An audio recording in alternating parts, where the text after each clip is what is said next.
La charge mentale ou comment ne pas basculer dans la surcharge mentale. Je suis sûre que vous savez ce qu'est la charge mentale, mais que vous n'en avez pas la définition exacte. Ce n'est pas qu'une to-do list, ce n'est pas qu'une liste de tâches qu'on fait.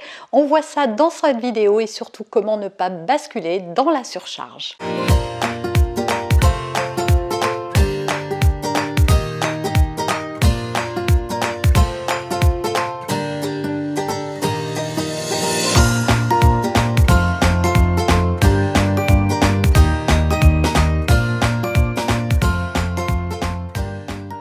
Bonjour, je suis Noémie de Saint-Cernin, votre coach en développement personnel et en parentalité. Alors j'espère que vous allez bien. On va parler aujourd'hui d'un sujet qui touche surtout les femmes, la charge mentale. Mais qu'est-ce que la charge mentale? On croit trop souvent que la charge mentale s'apparente à une inégalité des tâches. Alors c'est vrai, mais pas tout à fait. Je vais vous développer aujourd'hui ma vision de la charge mentale et vous allez voir que ça va beaucoup plus loin que ça. Et surtout, comment ne pas basculer dans la surcharge mentale qui, elle, peut devenir dangereuse pour votre bien-être, pour votre environnement et surtout pour votre santé. Alors la charge mentale, qu'est-ce que c'est exactement ? Eh bien, effectivement, vous avez pu le remarquer, vous avez une liste de tâches à faire qui se rallonge et qui ne finit jamais. Mais ce n'est pas que ça qui crée de la charge. Ce qui crée de la charge, c'est d'avoir sans arrêt dans votre cerveau un petit moulin qui tourne et quoi que vous fassiez, que vous soyez en train de manger, de prendre votre douche ou de faire autre chose, vous n'êtes jamais dans l'instant présent. Vous êtes sans arrêt en train de penser à « tiens, il ne faut pas oublier de racheter des paquets de couches, tiens, il faut que je dise à un tel telle chose, ah, il faut que j'organise le dîner, oh, il manque des céréales pour le petit déjeuner, quand est-ce que je vais pouvoir faire telle ou telle chose ?» Voilà, c'est toute cette agitation mentale qui se passe dans votre tête, qui sature votre cerveau et qui fait que ça devient compliqué à gérer au quotidien.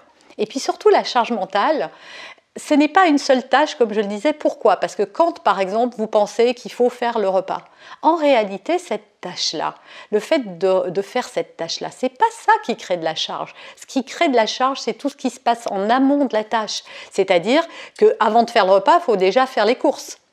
Et puis, il faut penser à qu'est-ce qu'on va manger aujourd'hui. Est-ce que j'ai tous les ingrédients pour préparer le repas ? À quelle heure je vais pouvoir le faire pour le servir au bon moment ? Etc. etc. Et vous voyez, c'est ça en fait qui crée de la charge mentale. C'est d'avoir trop de choses à penser, trop de choses dans votre tête. Alors maintenant qu'on a vu ça, ok, la charge mentale, vous avez compris. Pourquoi elle affecte plus les femmes que les hommes ?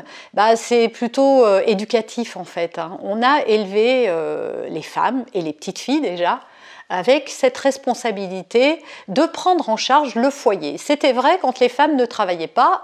Aujourd'hui, elles occupent des fonctions et même quand elles ne travaillent pas, elles travaillent quand même parce qu'elles ont des enfants ou elles s'occupent de la gestion de leur foyer ou elles sont dans des associations et heureusement qu'il y a des femmes qui ne travaillent pas pour donner de leur temps dans des causes associatives, etc. Aujourd'hui, tout repose et trop de choses reposent sur les épaules des femmes. Il faut savoir que jusqu'à il n'y a pas très longtemps, au début du siècle dernier, il y avait encore des cours de tenue de maison dans les écoles. On a aboli ça, je crois que c'est dans les années 80, donc c'est vraiment très récent. Or aujourd'hui, ce dont les hommes ne se rendent pas compte, et on ne va pas les blâmer, mais parce que véritablement ils ne se rendent pas compte, c'est de la façon dont vous gérez cette charge et de ce qui se passe dans votre cerveau, parce qu'en fait la charge mentale, elle est invisible. Alors, avoir de la charge mentale, je ne vais pas vous donner des solutions pour la gérer parce que j'ai déjà fait des vidéos et j'en ferai d'autres pour vous aider à gérer la charge mentale. Ce sur quoi je veux vous alerter dans cette vidéo, c'est de ne pas basculer dans la surcharge. Parce que trop souvent, on prend sur soi en tant que femme. Et il faut savoir que la charge mentale, si on prend le parti de la supporter autant, c'est par amour pour nos partenaires, par amour pour nos enfants. En fait, on donne de notre temps, c'est une façon de donner de l'amour et c'est une grande preuve d'amour, effectivement, surtout quand on voit ce que ça coûte. Sauf qu'au bout d'un moment, cette charge mentale peut devenir de la surcharge mentale. Alors, qu'est-ce que c'est la surcharge mentale ? C'est que votre cerveau n'est pas en capacité de gérer trop de tâches à la fois. Au bout d'un moment, il va bugger. Alors, comment se rendre compte qu'on est en train de basculer dans la surcharge mentale ? Eh bien, quand on commence à devenir très émotif, voilà, on s'emporte pour rien, on est irritable ou alors on pleure assez facilement. Quand on commence à être très fatigué, épuisé, au point d'avoir des troubles du sommeil, des insomnies, ou alors de tomber raide à peine le film a commencé, que déjà on est endormi sur son canapé. Quand on n'arrive plus à prendre de la distance et qu'on se sent submergé par l'ampleur de la tâche. Bref, quand vous êtes épuisé. Alors les risques c'est le burn-out, la dépression, c'est de plus arriver à ne rien faire, c'est de s'en prendre aux autres alors qu'on les aime tellement. Donc de grâce, soyez très attentive au fait de ne pas basculer dans la surcharge mentale.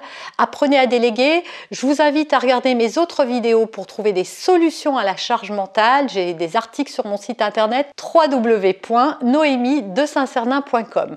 Voilà, j'espère sincèrement que cette vidéo, ça va vous aider justement à avoir une autre vision de cette charge mentale et de cette surcharge mentale. Si vous l'avez aimé, c'est le moment de partager, de liker, de commenter. Cliquez la cloche pour vous abonner et être informé de toutes mes futures publications. Et moi, je vous retrouve très bientôt dans une prochaine vidéo.